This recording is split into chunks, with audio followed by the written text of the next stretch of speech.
South ఇండియాలోని అతి తక్కువ ధరలకి రత్నాలనందించే ఏకైక సంస్థ 6JVR. నమస్తే, వెల్కమ్ టు సుమన్ టీవీ.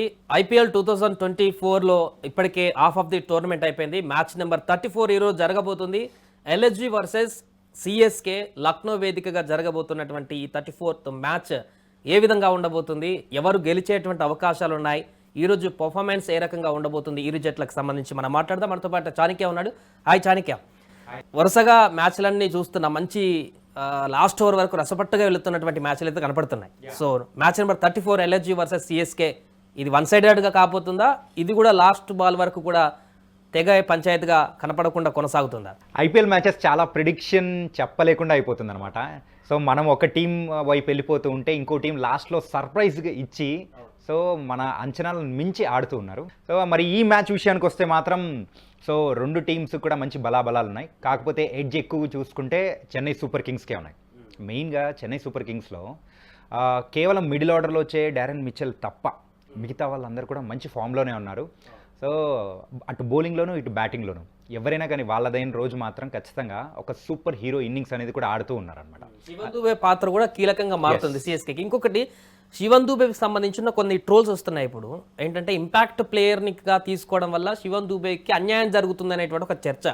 సరే, అది వేరే టాపిక్ అనుకున్నప్పటికీ కూడా, బట్ ఆల్రౌండర్ శివన్ దూబే అనేటువంటి వ్యక్తి బౌలింగ్లో కూడా తనకు ఆప్షన్ ఇస్తే చెన్నైకి ఇంకా అడ్వాంటేజ్గా మారేటువంటి అవకాశం ఉంది కదా అనేటువంటి అంశానికి సంబంధించి మీరేం చెప్తారు? నిజంగానే శివన్ దూబే బౌలింగ్లో వాడుకుంటే చెన్నైకి అది ప్లస్ పాయింట్ అవుతుంది కదా? ఖచ్చితంగా ప్లస్ పాయింట్ అవుతుంది. కానీ అక్కడ ఏంటంటే చెన్నైకి ఆ బౌలింగ్ విషయంలో చాలా అంటే కావాల్సిన రిసోర్సెస్ అనేది ఉన్నాయి. ఇక శివం దుబేని తీసుకొని వచ్చి తనకు బాల్ ఇచ్చి అంటే తనకు కావాల్సిన చేయడం కంటే సో ఇంపాక్ట్ ప్లేయర్గా వాళ్ళు వాడుకుంటూ ఉన్నారు. సో కాబట్టి తనని తీసుకొని వచ్చి ఫీల్డింగ్ చేయించడం తప్ప బౌలింగ్ ఇచ్చే పొజిషన్ అయితే లేదు. ఎందుకోసం అంటే ఆల్రెడీ మతీషా పతిరానా కానీ, దేశ్పాండే కానీ, ఇంకో పక్క ముస్తఫిజుర్ కానీ, ఎవరిని చూసుకున్నా కానీ పర్పుల్ క్యాప్ రేస్లోకి ముందుకు వెళ్ళిపోతూ ఉన్నారు. సో ఇంకొక పక్క అంటే ఎవరైనా ఫెయిల్ అవుతూ ఉంటే అటు ఆల్రౌండర్కి బాల్ ఇవ్వాలి. సో అలా ఫెయిల్ అయ్యే సిచ్యువేషన్స్ మాత్రం సిఎస్కేలో కనిపించడం లేదు. కానీ ఈ ఇంపాక్ట్ ప్లేయర్ రూల్ అయితే ఐపీఎల్లో చాలా చక్కగా వర్కౌట్ అవుతుంది. కాకపోతే మెయిన్ మన అంటే T20 వరల్డ్ కప్ విషయానికి వచ్చేటప్పటికి, మెయిన్ మ్యాచెస్ విషయానికి వచ్చేటప్పటికి మాత్రం ఈ ఇంపాక్ట్ ప్లేయర్ రూల్ మాత్రం ఖచ్చితంగా దెబ్బతీస్తుందని చెప్పాలి. మీరు అన్నారు కదా శివం దూబేకి ఎఫెక్ట్ పడేటువంటి పరిస్థితి కనపడుతుంది.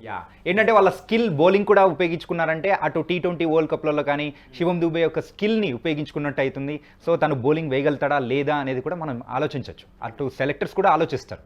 కానీ అది మాత్రం కొంచెం దెబ్బతీస్తుందేమో అనిపిస్తుంది. రైట్. ఇప్పుడు లక్నోలో జరగబోతున్నటువంటి మ్యాచ్ ఇది 34th మ్యాచ్. ఎల్ఎస్జీకి కొంత హోమ్ అడ్వాంటేజ్ ఏమన్నా కనిపించవచ్చా ఈరోజు మ్యాచ్లో?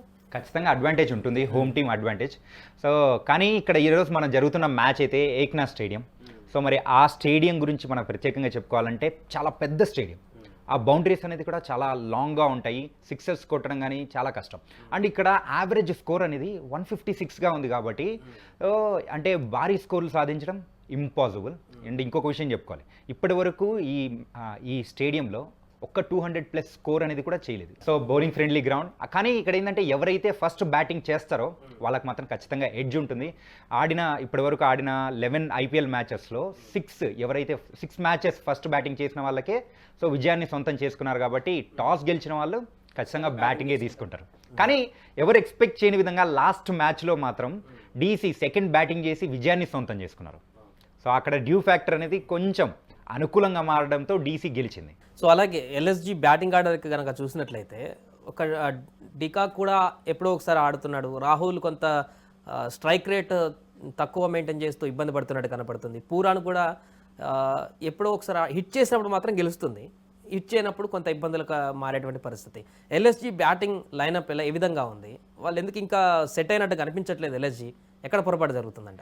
ఎక్కడ పొరపాటు జరుగుతుందంటే మెయిన్గా అయితే వాళ్ళ openers de Kock and KL Rahul వాళ్ళ దగ్గర నుంచి మంచి స్టార్ట్ అనేది లభించిందంటే మిగతా వాళ్ళు అదే ఫ్లోలోనే వెళ్ళిపోతారు. అండ్ ఇంకొక పక్క ఫారెన్ ప్లేయర్స్ అయినా స్టైనిస్ కానీ, సో స్టైనిస్ కూడా మరి తన దగ్గర నుంచి రావాల్సిన పర్ఫార్మెన్స్ అనేది కూడా ఇవ్వడం లేదు. అండ్ ఇంకొక పక్క మనం మాట్లాడుకున్నట్టు నికోలస్ పురాన్, సో తనొక్కడే కొంచెం అంటే అందరితో కంపేర్ చేసుకుంటే తనొక్కడే బాగా ఆడుతున్నాడేమో అనిపిస్తూ ఉంది. కానీ ఒకవేళ మిడిల్ ఆర్డర్లో సో అటు డెత్ ఓవర్స్లో బ్యాటింగ్ బాగుంటుంది. సో టాప్ ఆర్డర్లో కూడా బ్యాటింగ్ అంతో ఇంతో బాగానే ఉంటుంది. కానీ ఆ మిడిల్ ఓవర్స్లో వచ్చే ఆ బ్యాటింగ్ని మాత్రం పెద్ద లూప్ హోల్గా మారిపోతుంది. ఆ మిడిల్ ఓవర్స్లో మాత్రం వాళ్ళు రన్స్ని కన్సిస్టెంట్గా చేయలేకపోతున్నారు. మరి నికోలస్ పురాన్ మాత్రం కొంచెం ఆ ఫైరీ ఇన్నింగ్స్ ఆడి సో ఎవరైనా కానీ ఒకరు యాంకర్ రోల్ అనేది పోషించారంటే మాత్రం అంటే మిడిల్ ఓవర్స్లో కూడా వాళ్ళకి మంచి స్కోర్ వచ్చే లభించే అవకాశాలు ఉంటాయి. ఇటు చెన్నైలో చూస్తే చెన్నై ఓపెనర్స్ గైక్వాడ్ అదేవిధంగా రచిన్ రవీంద్ర. గైక్వాడ్కి ఏమైనా కెప్టెన్సీ భారం ఏమైనా కనిపిస్తుందా? అంతకుముందు లాగా ఫ్రీ ఆఫ్లో బ్యాట్ అయితే జులిపించినట్టు కనపడట్లేదు ఈ మధ్యకాలంలో. అదేమన్నా ప్రెజర్ పడుతుందా గైక్వాడ్కి? అంటే ప్రెషర్ ఖచ్చితంగా ఉంటుంది.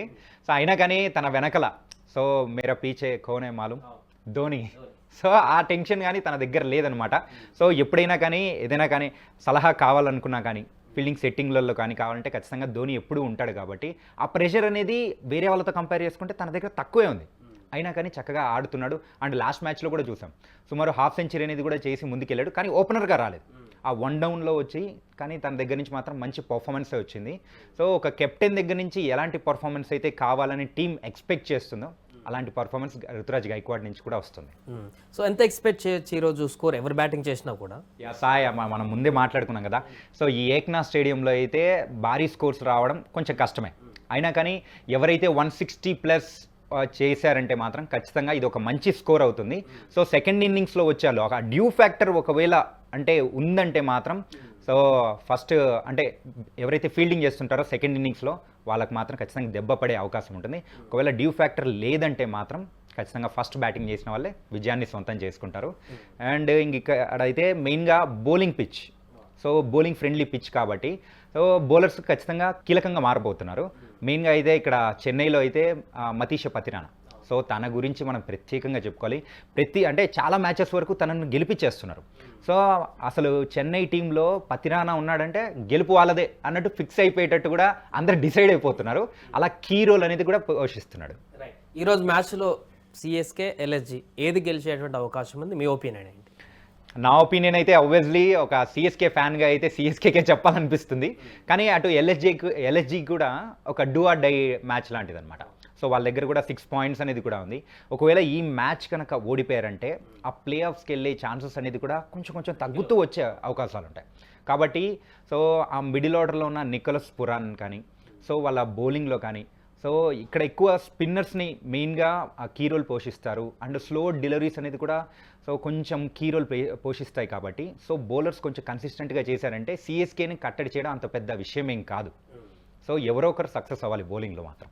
రైట్ చాణక్య. సో మొత్తానికి మ్యాచ్ నెంబర్ 34 ఊహించని విధంగా కొనసాగుతున్నటువంటి ఐపీఎల్ రిజల్ట్స్లో ఈరోజు 34th మ్యాచ్లో ఎవరు విజయం సాధించబోతున్నారు, ఏ టీం గెలిచేటువంటి అవకాశం ఉంది ఎల్ఎస్జి వర్సెస్ సిఎస్కేలో అనేటువంటి విషయంలో కొంత సిఎస్కేకి ఎడ్జ్ ఉన్నట్టు కనపడుతుంది. ఎందుకంటే అక్కడ ఆల్వేస్ ధోని ఉన్నాడు కాబట్టి. సో అటువైపు కేఎల్ రాహుల్ టీం కూడా ఖచ్చితంగా ప్లే ఆఫ్స్కి వెళ్ళడానికి ఈరోజు మ్యాచ్ కొంత అడ్వాంటేజ్గా మారుతుంది. కాబట్టి వారు కూడా మ్యాచ్ గెలవడానికి సాయశక్తుల ప్రయత్నించే అవకాశం కూడా కనపడుతుంది. సుమన్ టీవీలో మీ పర్సనల్ అండ్ బిజినెస్ ప్రమోషన్స్ కోసం కింది నెంబర్కి కాంటాక్ట్ చేయండి.